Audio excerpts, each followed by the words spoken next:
تسمى زناو عالم تسمى زناو عالم تسمى زناو عالم تسمى زناو عالم تسمى زناو عالم تسمى زناو عالم تسمى زناو عالم تسمى وانكشف ገብርኤል የጻድቃን ከተማ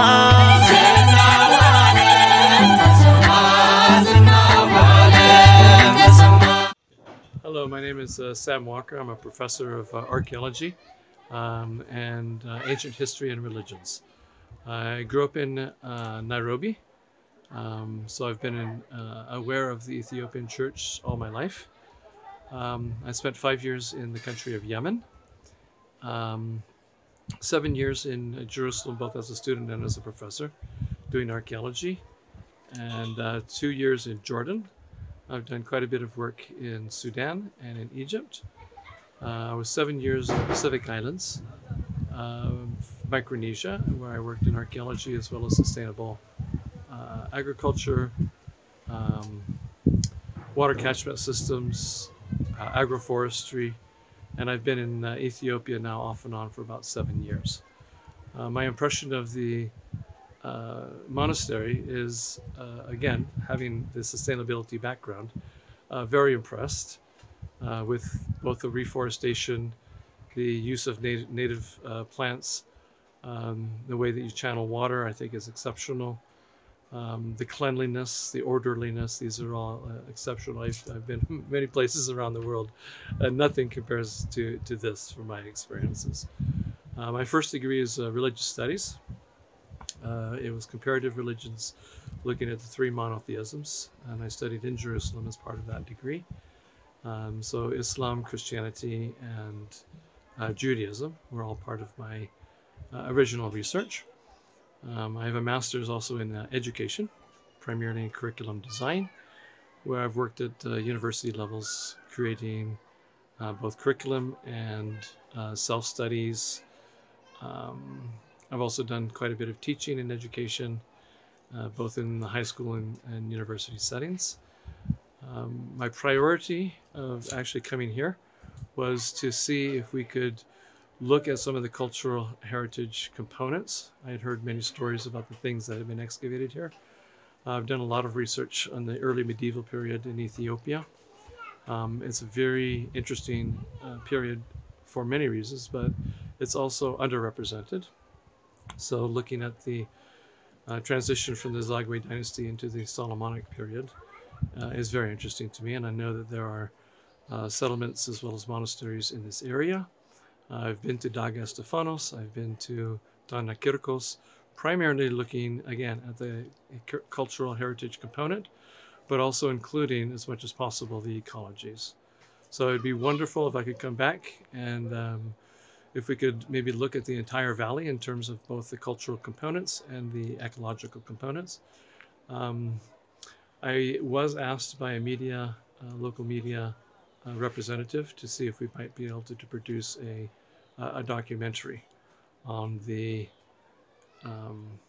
monastery and its surroundings.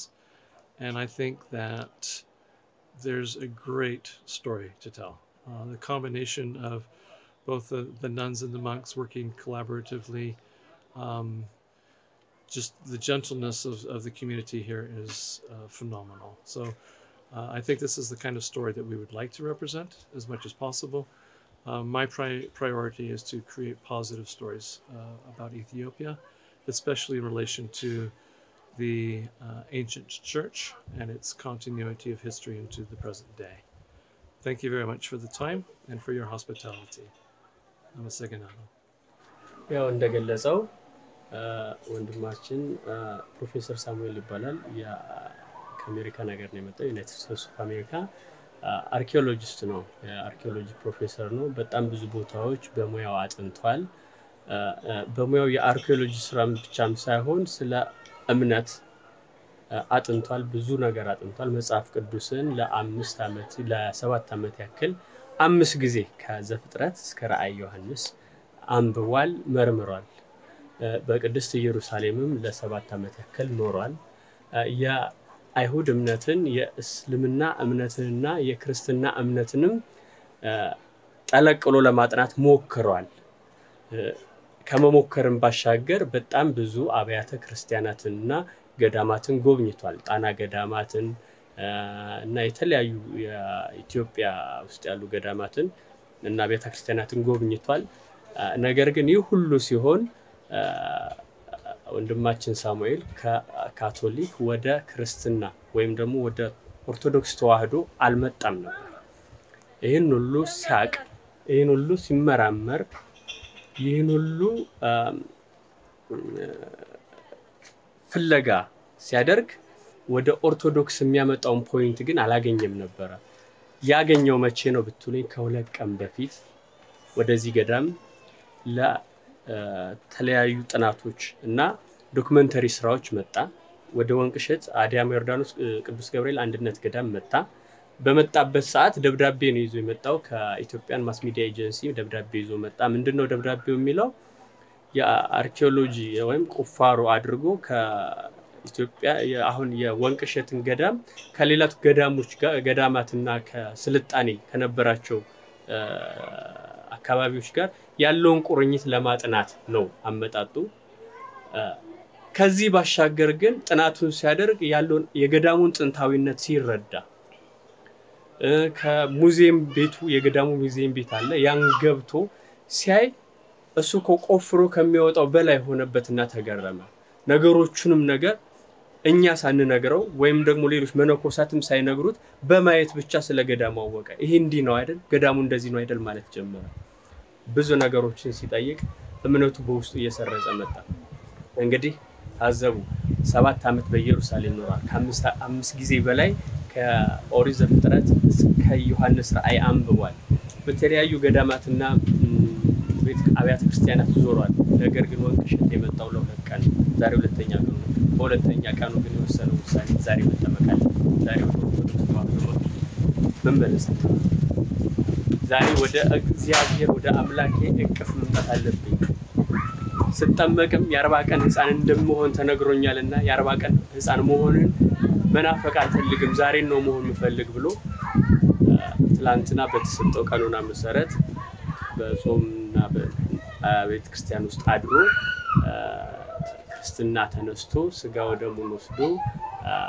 ወንድማችን ልክ እንደሌሎቻችን የኦርቶዶክስ እምነት ተከታዮች እንደምናው ኦርቶዶክስ ተዋሕዶን እምነት ተቀብሎ ማተቡን አስሮ ከኛ ጋር ሊቆም ይችላል በዚህም ደስ ብሎናል ክርስትና ስሙ ማን ነበር የተባለው ክርስትና ስሙ ከሚስተር ሳሙኤል ወደ ፍቅረ ስላሴ መጥቷል ክርስትና ስሙ ፍቅረ ስላሴ ነው the love of trinity very good ስላሴን በትሪኒቲ ነው የሚያውቁት እነሱና በእንግሊዘኛው በልን ይያል ብለንለታል እንግዲህ ያለው ሁኔታ ነው እግዚአብሔር ይስጥልን ያው እንደምታዩት እዚህ ወንቅሸት ገዳም መጥተናል እሳቸው አሳዳጊ አባቴ ሲሆኑ እዚህ ስንመጣ ለስራ ነበር የመጣ ነው ዶክመንተሪ ፊልም ሊሰሩ ነበር የመጡት በአጋጣሚ ሳናስበው እንዲህ ቦታ ላይ እንደርሳለን ብለን አላሰብንም ስናየው ቦታው ለሁለት ቀን ነው የቆየነው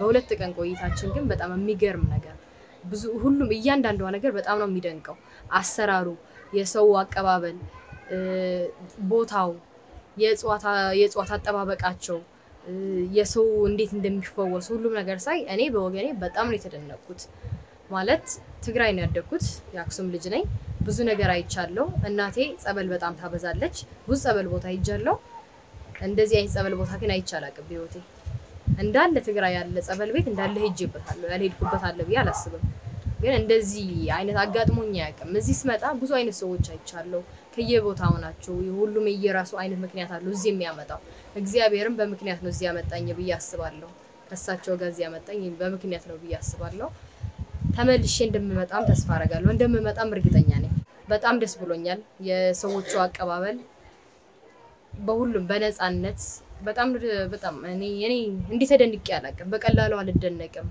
ባየው ታባ በስልክ ሲፈውሱ ሳይ ላለቅስ ነበር እንባዬ ለትንሽ ነው የመለስኩት መሃል መንገድ ላይ አላለቅስም ብዬ ነው እንጂ አባ በስልክ የፈወሱት ሳይ በጣም ነው ይገረመኝ እንዴት ይሄ ነገር አላወቅኩም እስካሁን እንዴት አልሰማውም ነው ያልኩት እና ተመልሼ እመጣለሁ ተስፋ አረጋለሁ አመሰግናለሁ And your name?